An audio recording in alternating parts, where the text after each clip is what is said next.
Begitu banyak faedah-faedah selawat kepada baginda Rasulullah sallallahu alaihi wasallam. Innallaha wa malaikatahu yusalluna 'alan nabi. Allah dan para malaikatnya saja berselawat kepada Nabi sallallahu alaihi wasallam. Apalagi kita sebagai hamba, sebagai umatnya baginda Rasulullah sallallahu alaihi wasallam. Oleh sebab itu marilah kita berselawat kepada Rasulullah sallallahu alaihi wasallam. Ya ayyuhalladzina amanu sallu alaihi wa sallimu taslima. Wahai kata urang-urang yang beriman, urang-urang yang nadam dada iman, sallu alaihi wa sallimu taslima. Selawatlah kepada Rasulullah sallallahu alaihi wasallam. Ini bukti cinta kita kepada baginda Rasulullah sallallahu alaihi wasallam. Man shalla alayya marratan sallallahu alaihi bihi asyra. Barang siapa yang berselawat kepadaku marratan, sekali saja, kata Rasulullah sallallahu alaihi wasallam, sekali, cukup sekali saja, maka Allah Subhanahu wa taala akan berselawat kepada orang tersebut sebanyak 10 kali. Allah Subhanahu wa taala akan membalas orang tersebut langsung kepada orang yang berselawat kepada Nabi ini sebanyak 10 kali. Pada yang lainnya juga Rasulullah sallallahu alaihi wasallam bersabda, Aksiru alayya minas salati fil laili gharra wal yaumil azhar. Maka perbanyaklah selawat kepadaku, kata Nabi, pada malam gharra. Malam gharra ini adalah malam yang mulia, malam yang gemilang. Kapan malam tersebut? Adalah malam Jumat. Makanya ulama-ulama kita ini banyak yang membuat dalil khairat berselawat di hari Jumat, di malam Jumat. Wal yaumil azhar, pada hari yang cerah, yaitu hari Jumat. Hari-hari seperti biasanya tetap berselawat, tetapi Rasulullah sallallahu alaihi wasallam di sini bukan menyuruh untuk berselawat, tapi memperbanyaklah selawat. Rasulullah sallallahu alaihi wasallam pada hadis ini menyatakan untuk memperbanyak selawat fil lailatil gharra wal yaumil azhar. Memperbanyak selawat pada malam Jumat dan pada hari Jumat.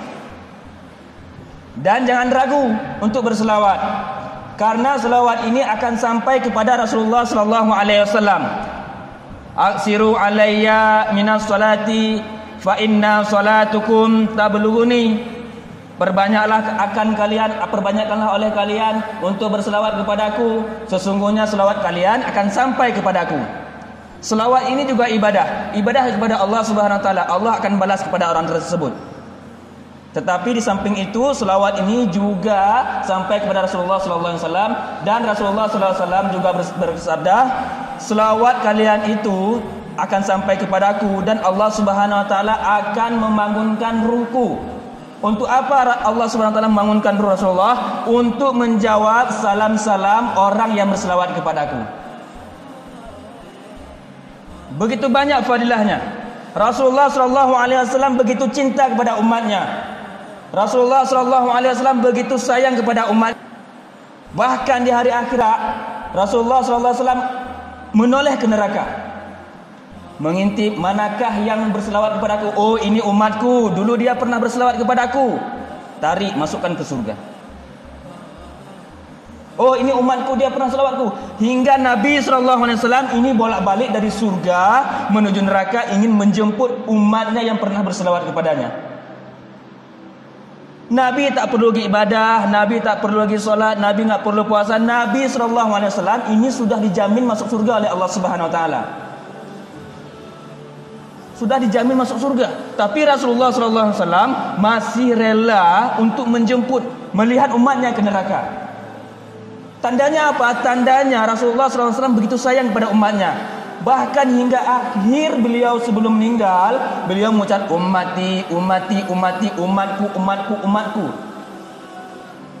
Begitu sayangnya Rasulullah SAW kepada umatnya. Nah, bagaimana cara kita untuk membuktikan cinta kita kepada Nabi? Berselawat. Berselawat. Sambil jalan berselawat, sambil minum berselawat, sambil kapanpun, dimanapun berselawat terus. Tidak ada ruginya kita berselawat kepada Rasulullah sallallahu alaihi wasallam. Sambil kita buat sesuatu, kita berselawat kepada Nabi. Sambil mungkin kita berbicara sama kawan, hati kita tetap berselawat kepada Nabi sallallahu alaihi wasallam. Orang yang membaca Al-Quran apabila ingin dilihat oleh orang lain, maka ini menjadi riya, dosa. Orang yang solat ingin dilihat oleh orang lain, ini riya, dosa. Orang yang berpuasa ingin dilihat oleh orang lain, ini riya, dosa. Orang yang bersedekah ingin dilihat oleh orang lain, riya, ini dosa. Tapi berselawat kepada baginda Rasulullah sallallahu alaihi wasallam walaupun dia riya, ingin menampakkan kepada orang lain, ini tidak dosa. Begitu agungnya berselawat kepada Rasulullah sallallahu alaihi wasallam. Begitu hebatnya, manfaatnya berselawat kepada baginda Rasulullah sallallahu alaihi wasallam. Jadi tunggu apa lagi? Manfaatkan waktu kita untuk membuktikan cinta kita kepada Nabi sallallahu alaihi wasallam. Hadirin salat Jumat yang mulia. Ketika Rasulullah sallallahu alaihi wasallam berdakwah agama Islam, ini Rasulullah banyak sekali pengorbanan. Rasulullah dihina, dicaci, dilempari dengan kotoran, bahkan dikatakan sebagai orang gila. Tapi dengan berkat pengorbanan beliau, berkat pengorbanan Nabi sallallahu alaihi wasallam, Islam sampai kepada kita sekarang. Agama yang hak sampai kepada kita sekarang.